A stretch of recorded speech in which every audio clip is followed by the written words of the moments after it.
Pada tahun 1500 sebelum Masehi, datanglah gelombang pertama dari bangsa Melayu Austronesia dari ras Mongoloid ke Nusantara. Gelombang ini datang dari Yunan, wilayah Tiongkok bagian selatan, atau sekarang menjadi provinsi tersendiri di Tiongkok. Mereka bermigrasi ke Indonesia melalui dua jalur sebagai berikut. A. Jalur barat, dari Yunan menuju ke Thailand atau Siam, Semenanjung Malaya, kemudian ke Sumatera, Jawa, dan Flores. Kedua, jalur timur, dari Yunan melalui Vietnam menuju Taiwan, Kepulauan Filipina, kemudian ke Kepulauan Maluku, Sulawesi, Halmahera, dan Papua. Keturunan Melayu tua yang masih ada di Indonesia adalah suku bangsa Dayak, Toraja, Batak, dan Papua. Mereka membawa kebudayaan baru yang disebut budaya Neolitik atau budaya batu baru. Masa ini disebut juga zaman kebudayaan kapak persegi karena banyaknya ditemukan kapak dari batu yang sudah halus seperti beliung, kapak corong, dan kapak lonjong.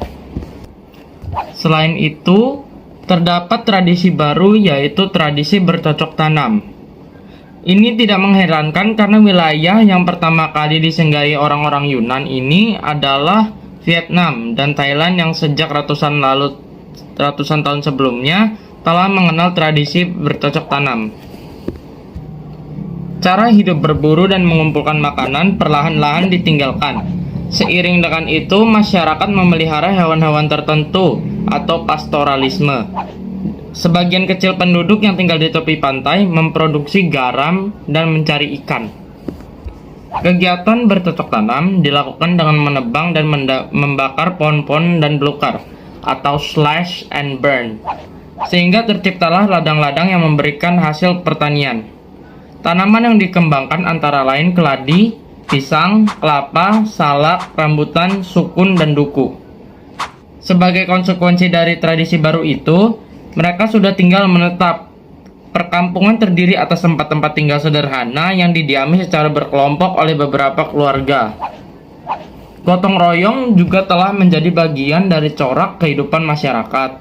Mereka juga mengenal pembagian kerja antara kaum wanita dengan laki-laki. Misalkan pekerjaan berburu yang menghabiskan banyak tenaga dilakukan oleh para lelaki. Penangkapan ikan di tempat yang dekat dengan tempat tinggal atau sungai, rawa, di tempat-tempat yang dangkal, danau-danau, dapat dilakukan oleh kaum wanita dan anak-anak. Selain itu, ada anggota masyarakat yang membuat beliung kasar di tempat yang disebut atelier. Ada yang bertugas menghaluskannya dan sebagainya.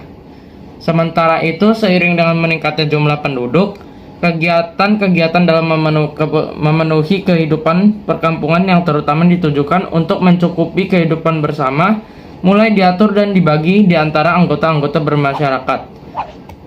Pemimpin yang merupakan pertama dari yang sederajat atau primus inter pares semakin berperan penting pada masa itu.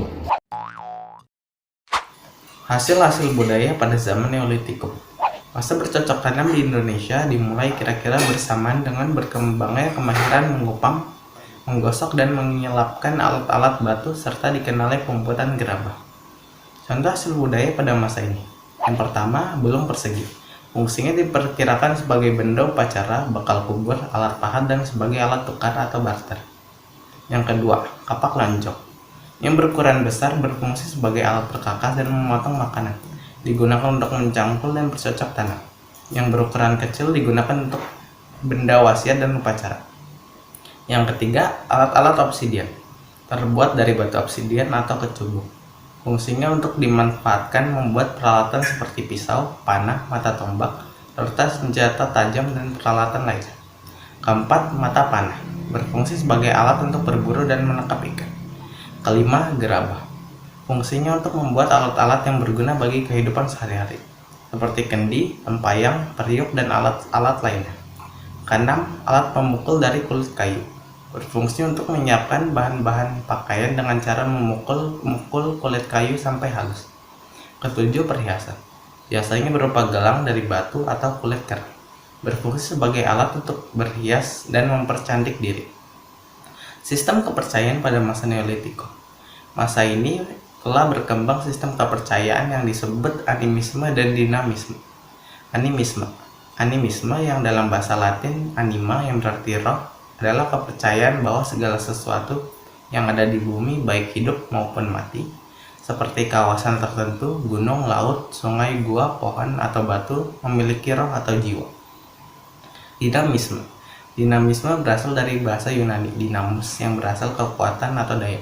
Dinamisme adalah kepercayaan bahwa benda-benda yang di sekitar manusia memiliki daya atau kekuatan gaib yang mampu memberikan manfaat atau mara bahaya bagi manusia.